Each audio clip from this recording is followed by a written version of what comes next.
Many years had passed since Joshua and the Israelites had defeated Jericho, Ai, and the kings of the land. God had allowed the Israelites to rest from battles against their enemies. Now Joshua was getting old.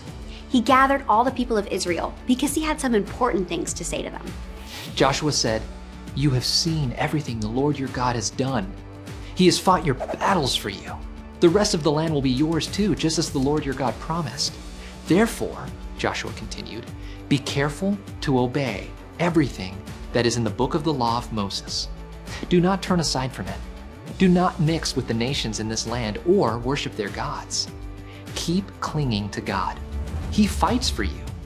So love the Lord your God, and if you disobey God, he will no longer help you win these battles. In fact, you will die here if you disobey him." Joshua reminded the people about the things God had done in the past. God had called Abraham and had given him a son, Isaac. He had given Isaac 2 sons, Jacob and Esau.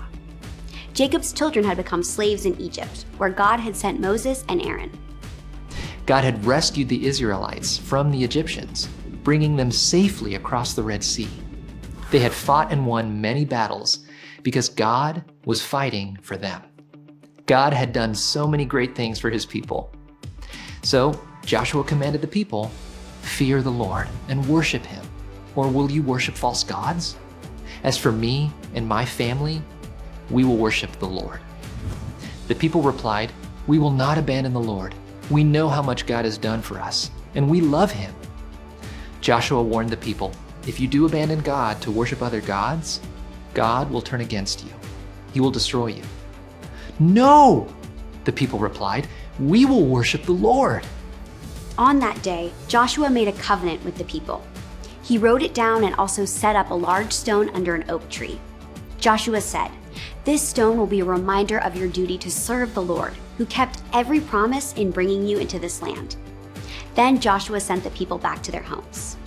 After that, Joshua died. He was 110 years old. As Joshua prepared for his own death, he left behind a legacy of obedience to God. And after Jesus' death and resurrection, he appeared to the disciples and left them with a legacy too: to obey him by making disciples of all nations.